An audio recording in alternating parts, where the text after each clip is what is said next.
On the morning and evening commute, I often ask myself the question, why does everyone live in New Jersey? Well, because you can find almost everything here. And when you can't, New York is just across the river. But more on New Jersey. When I first saw the marketing materials for Anime New Jersey++, there wasn't much to go off of, so I assumed it was some sort of bootleg ecchi-con. But as the show date crept closer, more of the details filled in.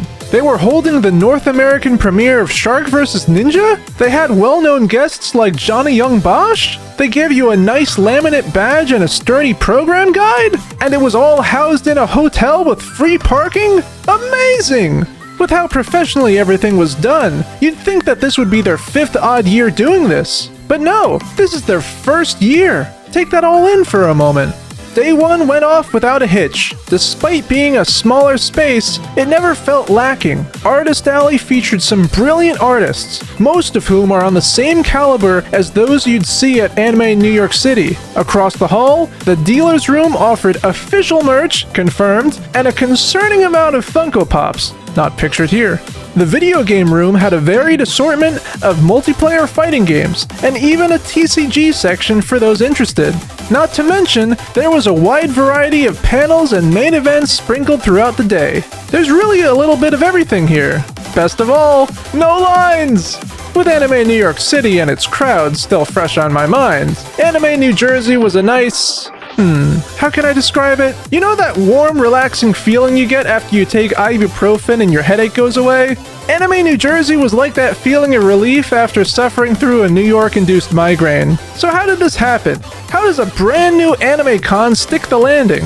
Well, powering things behind the scenes is the company Media Blasters. For those not aware, Media Blasters is an independent film distributor whose previous works include the English dub of Yosuga no Sora, Ladies vs. Butlers, Berserk, and yes, Vampire Vixen. It's high profile enough that other established anime cons like Castle Point Anime and DerpyCon took notice. I got to speak with the organizer John Cirabella for an impromptu interview. Well, the Plus Plus is actually a funny story.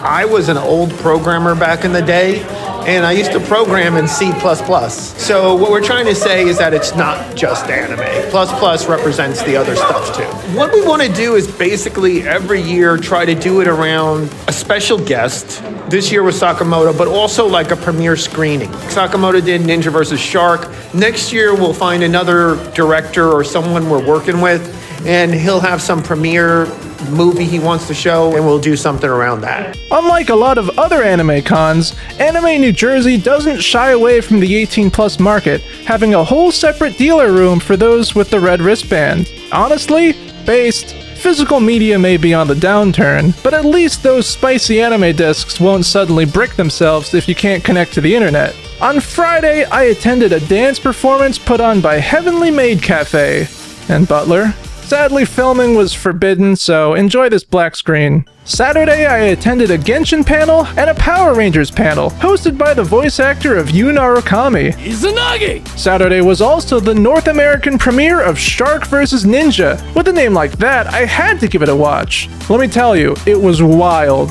Had some really funny lines too. Personally, it's not my cup of tea, but I can tell a lot of work went into it.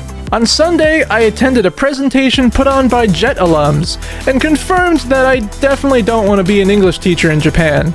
Anyway, winter cons are really OP, which is why I was confused when Anime New York City changed its dates from November to August. Summer cons suffer from the wrath of the heat miser, making cosplay unbearable to wear, and New York is no exception. Spring and fall cons are prone to gloom-inducing rainstorms, which is exactly what happened at DerpyCon and Castle Point Anime. I mean, weather's not their fault, but that's why winter is such a great time to hold a convention. Overall, I'm thoroughly impressed with Anime New Jersey, and I will certainly attend next year. That is, if I don't decide to become a volunteer.